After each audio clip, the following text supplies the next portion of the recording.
Very good afternoon friends, welcome you on the channel share बाजार dot com. तो basically guys आज मैं बात करने वाला हूँ फ्यूचर ग्रुप शेयर्स के बारे में। जी हाँ दोस्तों, हम सभी को पता है कि पिछले कुछ टाइम से फ्यूचर ग्रुप के शेयर में काफ़ी ज़्यादा गिरावट हो रही है। तो साथ ही गाइज यहाँ पर मैं आपको बताऊंगा ऐसे कौन से तीन जो सबसे इंपॉर्टेंट कारण हो सकते हैं जो कि फ्यूचर ग्रुप के शेयर में आपको जो है कंटिन्यूसली लोअर सर्किट देखने को मिल रहा है, वो क्यों मिल रहा है, और साथ ही गाइज फ्यूचर रिटेल के शेयर के साथ में जो उनके अदर एंटिटीज हैं उनके साथ में जो है क्या होने वाला है। तो इस वीडियो के जरिए मैं आपको सारी चीज़ें क्लियर कर दूंगा कि किस तरीके से आने वाली मार्केट में और किस तरीके से आपको जो है स्टॉक से रिलेटेड जितनी भी आपकी क्वेरी हैं सारी चीज़ों को मैं यहाँ पर क्लियर कर दूंगा। तो चलिए दोस्तों, स्टार्ट करते हैं अपनी पहली अपडेट के साथ में जो कि लेकर आया हूँ मैं फ्यूचर ग्रुप से रिलेटेड। ठीक है guys?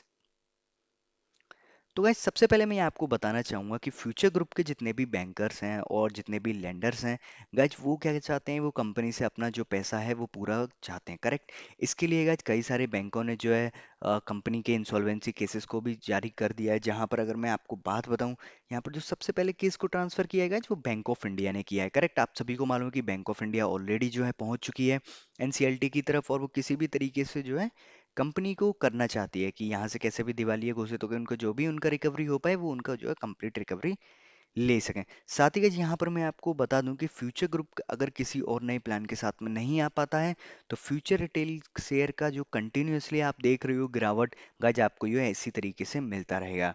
और गाइस यहाँ पर तो जो है ये चीज़ भी देखा जा रहा है कि ये कंपनी जो है गाइस आपको जो इंसॉल्वेंसी होते हुए 100% देखने को मिलेगा।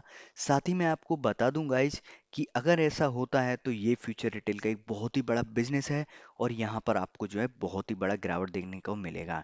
साथ ही गाइस ये भी देखना होगा कि किस तरीके से जो है फ्यूचर रिटेल जो कंपनी है वो किस तरीके से सर्वाइवल करती है, क्या कोई नए प्लान के साथ में आती है या नहीं आती है। तो ये भी चीज़ जो है काफ़ी देखने लायक होगा। साथ ही गाइस अगर फ्यूचर रिटेल किसी कंपनी के साथ में भी टाई अप करती है या किसी को कोई बाय करता है इसको, तो वो इस कंपनी के शेयर को मार्केट में रखना चाहता है या डिलिस्ट कर देना चाहता है। ये भी जो है एक आपको यहाँ पर बहुत बड़ा अपडेट देखने को मिलेगा। ठीक है गाइस। और आप सभी जानते हो कि कंपनी ने कम से कम यहाँ पे एक टाइम पे 2020 की अगर मैं बात करूँ तो 450 का शेयर इसका ट्रेड करता था गाइस फ्यूचर रिटेल का। लेकिन आज के टाइम पे आप देखोगे तो गाइस 26 से 27 रुपए के बीच में ये ट्रेड कर रहा है। ठीक है।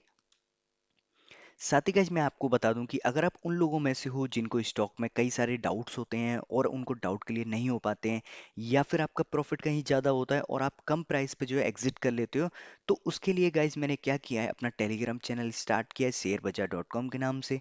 आप मुझसे किसी भी तरीके की क्वेरी जो है यहाँ पर पूछ सकते हो। साथ ही गाइस अगर आप मेरे यूट्यूब चैनल पर पहली बार वीडियो देख रहे हो तो आप मेरे चैनल को भी सब्सक्राइब कर सकते हो। ठीक है गाइस। तो चलिए आगे बढ़ते हैं। यहाँ पर मैं आपको बता दूं अमेजोन ने गाइज आप सभी को पता होगा कि एक केस फाइल किया हुआ है किसके ऊपर, फ्यूचर रिटेल के ऊपर। वो क्यों किया हुआ था गाइज, क्योंकि यहाँ पर जो इन्होंने एक डील रखा था कि फ्यूचर जो है किसी भी डील को जो है रिलायंस के साथ में नहीं करेगा जो कि एसेट से रिलेटेड होगा। लेकिन गाइज यहाँ पर इन्होंने किया था और अपने एसेट से सेल करने का कोशिश किया था, जिसके लिए अमेजोन ने अपना केस फाइल किया था। जहाँ पर जो अभी भी केस कंटिन्यू में है, जैसा कि अब डील नहीं हो रही है तो गाइज इस केस को भी इतना जो ज़्यादा जो है एक तरीके से इतना इफेक्ट नहीं पड़ने वाला है। लेकिन साथ ही मैं आपको बता दूं अगर इस केस का जो एंड रिजल्ट होता है, अगर यहाँ पर किसी ने भी कोई भी गलती करा होगा तो उस पर जो है फाइन लगना तय है। तो इससे क्या होगा कि गैस वैसे भी कंपनी भी जो है अप्रोक्सीमेटली 27,000 का डेप्ट है, तो उसमें जो है थोड़ा और बर्डन बढ़ जाएगा। ठीक है। तो यहाँ पर हम सभी जानते हैं लीगल प्रोसीजर में टाइम लगता है, तो ये चीज़ भी देखना होगा कि कब रिजल्ट आता है और इसका क्या जो है इम्पैक्ट रहता है। ठीक है गाइस। साथ ही यहाँ पर मैं आपको बता दूं कि फ्यूचर ग्रुप जो है गाइज आप कंपनी को किसी भी तरीके से सेव करना चाहता है जो कि उनकी अदर एंटिटीज हैं, तो उसके लिए वो गाइज रिबिल्ड करने का कोशिश कर रहा है। अगर मैं आपको एग्जांपल दूं कि वो कौन सी ब्रांड्स हैं जिनको ये बचाने की कोशिश कर रहा है, तो गाइज एक तो हमारा फ्यूचर कंज्यूमर हुआ, एक फ्यूचर सप्लाई चेन रिजोल्यूशन हुआ और फ्यूचर लाइफ स्टाइल हुआ।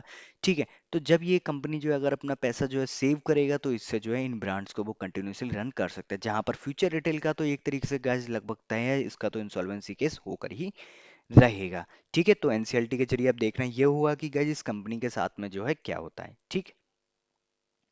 साथ ही गाइस यहाँ पर मैं आपको बता दूं कि फ्यूचर ग्रुप के एंटिटीज आप देख ही रहे हो गाइस, फ्यूचर रिटेल में आपको जो कंटिन्यूसली डाउनफॉल देखने को मिल रहा है, ज्यादातर स्टॉक्स में आपका जो है लोअर सर्किट ही लग रहा है कल आज, और उससे पहले भी गाइस लोअर सर्किट तो काफी टाइम से ही लगता आ रहा है, शेयर ट्रम्बल होता ही जा रहा है, ट्रिम होता ही जा रहा है। और वो इसी तरीके से कंटिन्यूसली कंटिन्यू रहने वाला है गाइज फ्यूचर रिटेल के साथ में, जब तक कि कोई एक नया उनको या तो इन्वेस्टर नहीं मिल जाता या फिर गाइज वो किसी नए सॉल्यूशन के साथ में जो है नहीं आ जाते हैं। तो देखना ये होगा कि गाइज आगे ये कितना गिरावट देखने को मिलती है। ठीक है।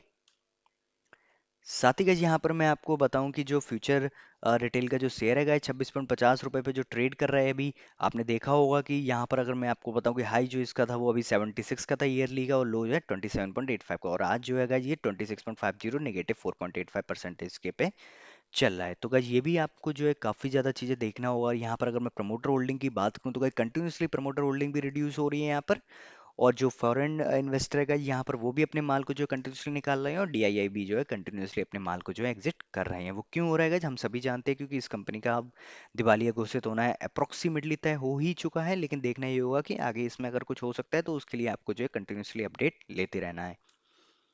साथ ही गाइस यहाँ पर मैं आपको तुम बताऊंगा क्वार्टरली रिजल्ट का तो ठीक ठाक ही रहा था। नेट सेल्स में 18.87 का ग्रोथ था, लेकिन कंसोलिडेटेड नेट प्रॉफिट में -4.8% का, और प्रॉफिट मार्जिन की बात करूँ तो मैं 3.55% का रहा है।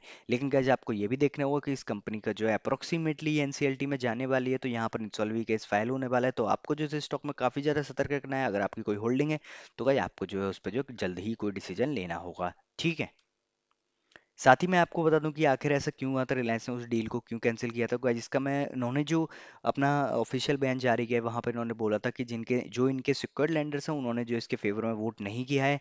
यहाँ तक कि फ्यूचर के जो गाइस अनसिक्योर्ड शेयर होल्डर थे वहां पर इन्होंने फेवर किया था, लेकिन गाइस वो फेवर इतना ज़्यादा नहीं था कि वो डील को जो है कंप्लीट कर पाए। तो साथ ही गाइस मैं आपको बता दूं यहाँ पर अब रिलायंस और फ्यूचर ग्रुप का कोई भी किसी भी तरीके का डील नहीं होगा, और ये जो है काफ़ी ज़्यादा होने वाला है कंपनी के लिए। डिमेरिट पॉइंट है गाइस ये कि यहाँ पर, क्योंकि अब रिलायंस के साथ डील होगा नहीं, एनसीएलटी में जाएगा, तो कंपनी का दिवालिया होना लगभग तय हो चुका है। ठीक है। साथ ही गाइस अगर आपको मैं बता दूं मेरे यूट्यूब चैनल पर आप पहली बार आए हो तो गाइस आप चैनल को सब्सक्राइब कर लीजिएगा और बेल आइकन पर क्लिक कर लीजिएगा, ताकि आपको मैं इसी तरीके से कंटिन्यूसली रेगुलर अपडेट देता रहूं। Thank you so much guys and have a good day.